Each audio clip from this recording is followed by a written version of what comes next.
The phone call lasted 30 minutes. 30 minutes that, by most accounts from people who were briefed on its contents, changed the temperature of an already volatile relationship between two of the world's closest neighbors in ways that nobody in Ottawa or Washington was fully prepared for. And when it was over, when Prime Minister Mark Carney put down that phone and walked into the room where his cabinet was waiting, the expression on his face told a story that no official statement could fully capture.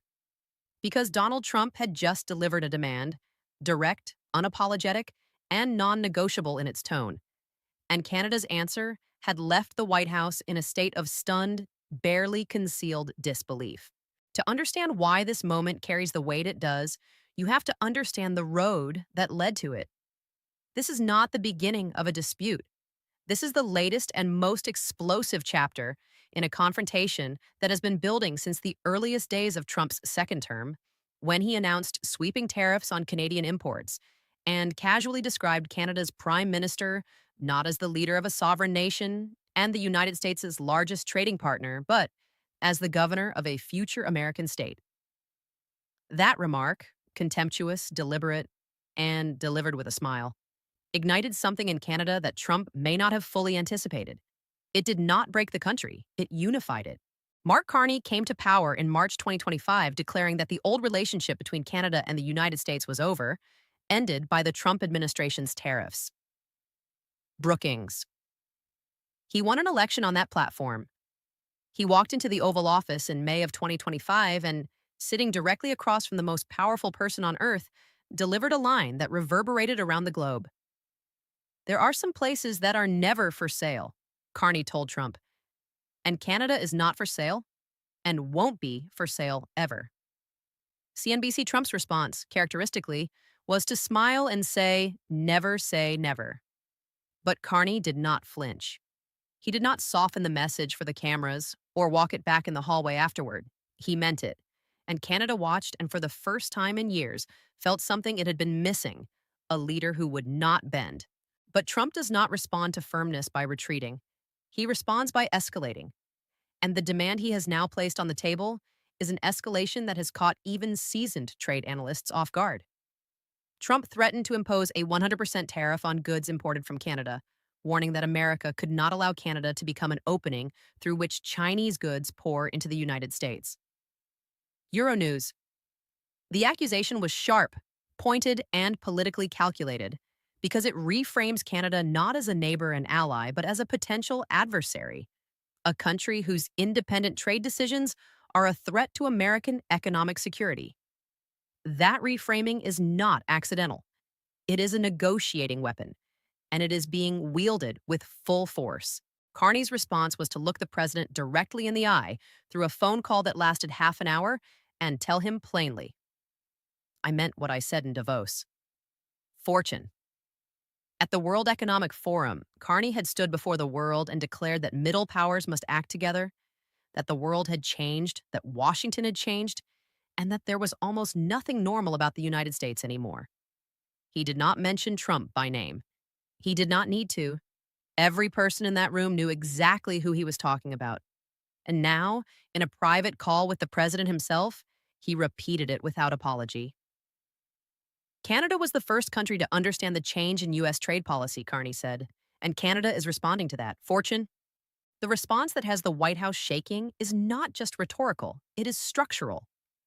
Carney told Trump that Canada has completed 12 new trade deals across 4 continents in 6 months, and that he plans to travel to India, Australia, and other countries to continue diversifying Canada away from its dependence on the United States. Fortune. That is not the language of a country that is preparing to capitulate. That is the language of a country that is building an exit strategy. And for an administration that has consistently operated on the assumption that Canada's economic dependence on the American market gives Washington unlimited leverage, the realization that Ottawa is actively and successfully reducing that dependence is a genuine strategic shock. Canada's trade data tells the story with cold precision. The U.S. share of Canadian goods exports fell to its lowest level since the early 1980s, before Canada even had a free trade deal with the United States. The Globe and Mail. That number did not happen by accident. It happened because Carney made a decision, early and deliberately, that waiting for Trump to show mercy was not a strategy. Building alternatives was a strategy. And those alternatives are now real, funded, and growing. Every deadline for a trade deal has come and gone with no clear progress. And talks remain effectively stalled global news. Not because Carney refuses to negotiate, but because the terms Trump is demanding require Canada to surrender something far more valuable than any tariff rate.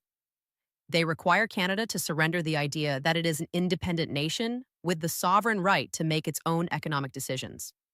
And that is something that Mark Carney, backed by a Canadian public that has never been more unified in its resistance, has made absolutely clear he will not do. The White House did not expect this answer, and Washington is still trying to figure out what comes next. There is a particular kind of power that does not announce itself with noise. It does not arrive in press conferences or angry tweets or televised confrontations that generate millions of views before breakfast. It arrives quietly, in trade agreements signed in distant capitals, in shipping routes redirected across new oceans, in bilateral meetings between finance ministers whose names most Americans cannot pronounce.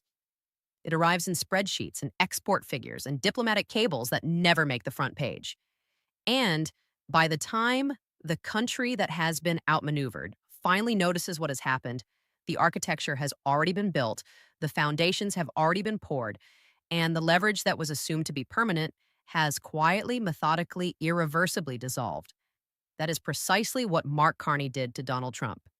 And Washington is only now beginning to understand the full dimensions of it. When Trump issued his demand for a new deal, backed by the threat of 100% tariffs, and delivered with the signature confidence of a man who has never believed that any country could genuinely afford to walk away from the American market, he was operating on an assumption that has governed Washington's relationship with Ottawa for decades. The assumption is simple and has historically been correct. Canada needs the United States more than the United States needs Canada. The American market absorbs the overwhelming majority of Canadian exports. The integrated supply chains that run across that border are so deeply embedded in the Canadian economy that disrupting them would cause pain in Ottawa far exceeding anything felt in Washington. Therefore, Canada will eventually yield. It always has. It always would.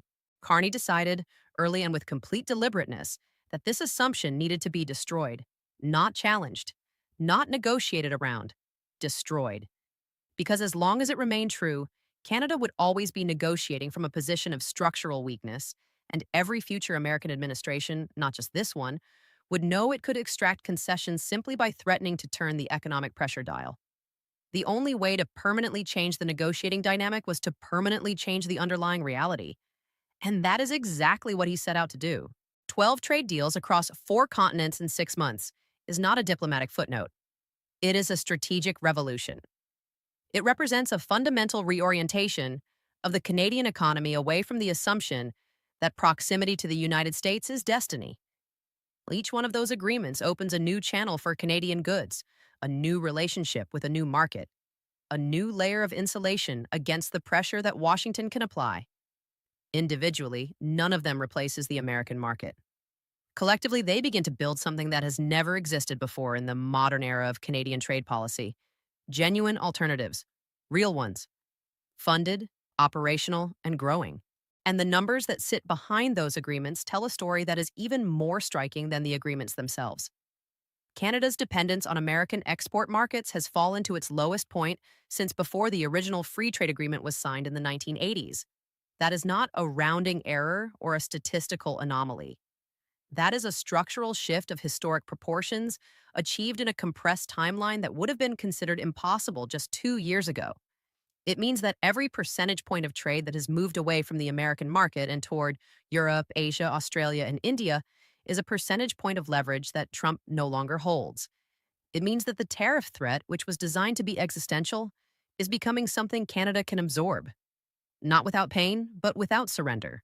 What makes Carney's response so deeply unsettling to the White House is not its defiance. Defiance can be waited out. What makes it unsettling is its permanence. Trade relationships once built do not simply disappear when the political weather changes. Companies that have restructured their supply chains to reduce American dependence do not restructure them back simply because a new president takes a softer tone. Governments that have signed binding trade agreements with other nations cannot unilaterally abandon those commitments without consequences that extend far beyond any single bilateral relationship. What Carney has built is not a negotiating posture, it is a new economic reality.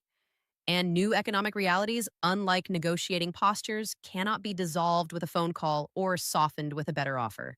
There is also a dimension to this that extends far beyond the Canada US relationship itself. What Carney has demonstrated to every middle power watching, to every nation that has felt the pressure of American economic coercion and wondered whether resistance was possible, is that it can be done. That a country can look at the most powerful economic force on earth, absorb the initial shock of its pressure, and respond not with capitulation, but with construction. That sovereignty is not simply declared. It is built, deal by deal, relationship by relationship, across 4 continents and 6 months of relentless diplomatic work. The leaders of those nations are watching very carefully, and some of them are already making phone calls to Ottawa. What history remembers about moments like this one is rarely what the participants themselves believed they were creating. The leaders who reshape the world seldom do so with the intention of being remembered. They do so because the circumstances demand a decision, and the decision they make turns out to carry a weight that only becomes fully visible in retrospect, when enough time has passed to see not just the action, but everything the action set in motion. Mark Carney did not walk into this confrontation as a historical figure. He walked into it as a prime minister facing an adversarial American president, armed with tariffs, contempt, and the assumption that economic size is the only variable that matters in a negotiation. What he understood, and what Washington failed to understand until it was already too late to reverse, is that economic size is only leverage when the other party has no alternative. And alternatives, unlike tariffs, take time to build. He used that time. Washington wasted it. The conclusion of this particular chapter in the Canada US relationship is not a victory for either side in the clean, decisive way that political narratives prefer. Trump did not get the New Deal he demanded. Carney did not eliminate the tariffs that are still pressing on sectors of the Canadian economy with real and measurable pain. The trade talks that were supposed to produce a framework remain effectively stalled. Every deadline passed without resolution. Every round of negotiations ending in the same place it began. On the surface, nothing has been settled. No agreement has been signed. No handshake has been photographed. By the conventional scorekeeping of international diplomacy, this looks like a draw. But draws are not equal when the underlying balance of power has shifted. And that is the deeper conclusion that this story demands. Before this confrontation began, Washington held a simple and historically reliable card. Canada needs us more than we need Canada, and that need will always bring Ottawa back to the table on our terms. That card has been weakened, not destroyed overnight, not rendered completely irrelevant, but weakened in ways that are structural and compounding. Every new trade deal Carney signs adds another layer of insulation. Every percentage point of export dependence that moves away from the American market reduces the pressure Washington can apply. Every nation that watches Canada successfully resist and begin to build its own alternatives quietly updates its own calculations about what is possible. That is the consequence that will outlast this administration, outlast this particular dispute, and outlast whatever agreement or non-agreement eventually emerges from the negotiations that are still grinding forward in the background. The world has seen something it had not seen before. A close American ally, deeply integrated into the American economy, refusing to yield under maximum pressure and building a credible path to genuine independence. That sight does not fade.